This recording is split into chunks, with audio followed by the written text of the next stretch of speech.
One of the key dynamics of elite sport is that you're playing in front of an audience.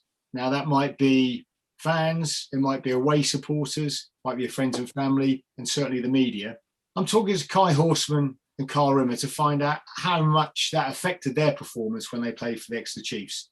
Kai, how much would you say that affected you? I think it had a big factor early on in my career. I felt I learned from experience on this because I felt early on in my career I was very aware of what third-party fans, friends, people thought about my individual performances, and it did have a big bearing on my general mental state. And then by experiencing it, I just learned to process it, learned to sort of shelve it. And by the time I was in my sort of late 20s, 30s, I paid very little attention to it. I really did. I kind of just learned that it has no influence on or bearing about what I could achieve on the pitch. And it needs to come from inside me, really. So I felt it evolved throughout my career, Tim.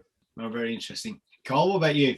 Similar to Kai in a few reasons. When I was younger, I almost set myself up to fail for many reasons. Like I'd need to leave the house at a certain time. I need to arrive at a certain time. I need to listen to the right music at a certain time, eat at a certain time. And I think, like you say, if you create that chain of events, you've got all those external things that can actually go wrong. And it comes back to what we spoke about the other week about controlling the controllables and what influences you and what doesn't.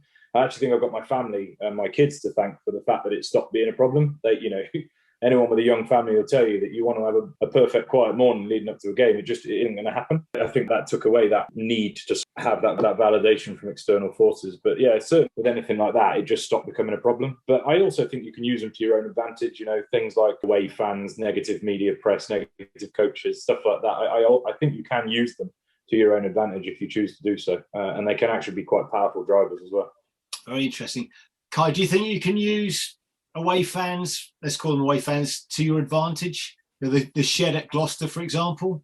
For me personally, I really enjoyed a good hostile environment. I felt it really focused me in on things and made me fully aware that you're under the microscope and they're baying for blood, so to speak. So I really enjoyed it. I enjoyed that challenge. I think it can be intimidating, but I think as long as you channel that quite well, I think it can be really positive influence. So Carl, when you were playing in front of those huge crowds, so for example, the final at Twickenham, 80,000 people there, surely awareness of that huge audience must have affected your mental application in some way. Of course it does, yeah. You can't hide from it. But like I say, it's in those moments, for instance, you're talking about the peak of my career, certainly many others. And we were very fortunate to be in a position where we could use the crowd, and they were on our back and they did feel like they were driving us on because we were in that was the way the game was going. And I would imagine if we'd been on the opposition side that day, it would have felt in reverse 10 times worse because things were going our way and they were driving us and going and going and going. So they're huge, huge factors. And obviously that's the worst part about professional sport at the moment, is that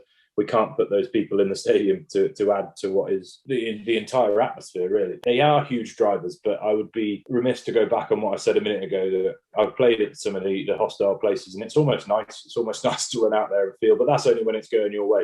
And not many people do a victory lap after they've taken it up the tailpipe, particularly at Welford Road and Gloucester and stuff. So, yeah. That's great insight. Carl Rimmer, Kai Horstmann, thanks very much.